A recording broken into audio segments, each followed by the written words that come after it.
আসসালামু আলাইকুম। Voice of Islam and agriculture VIA channel থেকে আপনাদের সবাইকে স্বাগত জানাচ্ছি। আমি বশির আহমেদ। বন্ধুরা, মহান আল্লাহ তাআলা প্রতিটি জিনিস জোড়ায় জোড়ায় সৃষ্টি করেছেন, পুরুষ এবং স্ত্রী। তেমনি মানবজাতির পাশাপাশি আমাদের যে উদ্ভিদ রয়েছে তার ভিতরেও কিন্তু পুরুষ এবং স্ত্রী রয়েছে। আজকে বন্ধুরা দেখাবো যে এই ভুট্টার পরাগন কিভাবে ঘটে। এটা একটা আশ্চর্যের বিষয়। বন্ধুরা, অনেকদিন ধরে আমি ভুট্টা খেত করি, কিন্তু এই ভুট্টার পরাগন সম্পর্কে কিছুদিন আগেই একটা অভিজ্ঞতা অর্জন করলাম। আর সেই অভিজ্ঞতা থেকেই আজকের এই ভিডিওটি আমি নির্মাণ করেছি। বন্ধুরা, দেখতে পাচ্ছেন এই ভুট্টা গাছের উপরে যে ফুল ফুটেছে, এই ফুলগুলো হচ্ছে পুরুষ ফুল। আর এখানে এই প্রতিটি ফুলের ভিতরে অজস্র পরিমাণ ধূলিকণার মতো, যেটা কোটি কোটি বা বিলিয়ন বিলিয়ন বলতে পারি, এখানে পরাগরেণু রয়েছে। এগুলো বাতাস অথবা হালকা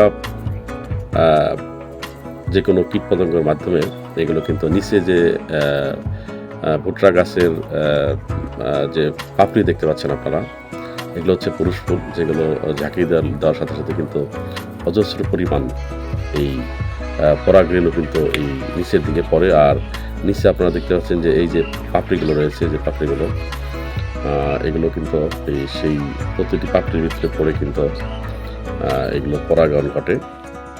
এই যে অজস্র পাপড়ি দেখতে পাচ্ছেন, অর্থাৎ এই পাপড়িগুলো কিন্তু প্রতিটি ভুট্টার সাথে সম্পৃক্ত। অর্থাৎ প্রতিটি ভুট্টার দানা যে রয়েছে এই কভারের ভিতরে, প্রতিটি দানার সাথে এই প্রতিটি চুল জাতীয় যে জিনিসগুলো দেখতে পাচ্ছি, যেগুলো হচ্ছে পাপড়ি, এগুলো কিন্তু প্রতিটি ভুট্টার সাথেই অ্যাড রয়েছে। এবং উপর থেকে যে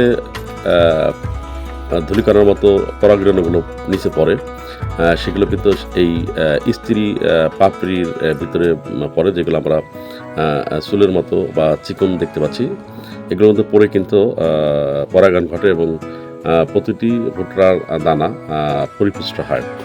বন্ধুরা, যদি কোনো কারণে কোনো পাপড়িতে, যেগুলো আমরা চুলের মতো দেখতে পাচ্ছি, সেই পরাগরেণু না পড়ে, তবে সেক্ষেত্রে সেই ভুট্টাটি পরাগন হবে না এবং সেই ভুট্টাটি, যে ভুট্টার যে মোচা রয়েছে, সেখানে কিন্তু এটা অপরিপক্ক এবং এটা কী বলে মিস হয়ে যাবে, অর্থাৎ এটা পরাগন হবে না, এই ভুট্টাটি মিস হয়ে যাবে। তো আসলে অন্য অন্য যে ফসল রয়েছে, যেগুলো সাধারণত বাতাসের মাধ্যমে পরাগন ঘটে, এগুলো বাতাসের মাধ্যমে পরাগন ঘটে, তবে এগুলোর পর্যাপ্ত পরিমাণ ফুল থেকে কিন্তু পরাগরেণু বের হয় এবং এই প্রতিটি ভুট্টার পাপড়িতে গিয়ে পরাগন ঘটে। এখন পরাগন হয়েছে এমন একটি পূর্ণাঙ্গ ভুট্টা আপনাদেরকে দেখাবো, যে এর প্রতিটি ভুট্টার দানার সাথে কীভাবে এই পাপড়িগুলো অ্যাডেড রয়েছে, তার একটি ছবি আমি দেখাচ্ছি। দেখতে পাচ্ছেন আপনারা, এই ভুট্টা মোচার থেকে আমি কভারটা বের করলাম এবং প্রতিটি দেখেন, প্রতিটি পাপড়ি কিন্তু প্রতিটি ভুট্টার সাথে অ্যাড রয়েছে, অর্থাৎ কোনো না কোনোভাবেই প্রতিটি ভুট্টার সাথে কিন্তু, ভুট্টার দানার সাথে কিন্তু এই প্রতিটি যে চুলের মতো পাপড়িগুলো রয়েছে, এগুলো কিন্তু প্রত্যেকটা অ্যাড রয়েছে। এবং এটা উপরের যে পুরুষ ফুল ছিল, সেই পুরুষ ফুলের পরাগরেণু কিন্তু প্রতিটি এই পাপড়িতেই টাচ হয়েছে, যার কারণে সুষ্ঠুভাবে পরাগন ঘটেছে এবং সুন্দর একটি ভুট্টার মোচা আমরা দেখতে পাচ্ছি, যেগুলো মানে 100% পরাগন ঘটেছে এবং খুব সুন্দরভাবে এই মোচাটি তৈরি হয়েছে। তো ধন্যবাদ বন্ধুরা ভিডিওটি দেখার জন্য। তো এই ভিডিওটি একটি শিক্ষামূলক ভিডিও, ভালো লাগলে শেয়ার এবং সাবস্ক্রাইব করবেন। ধন্যবাদ।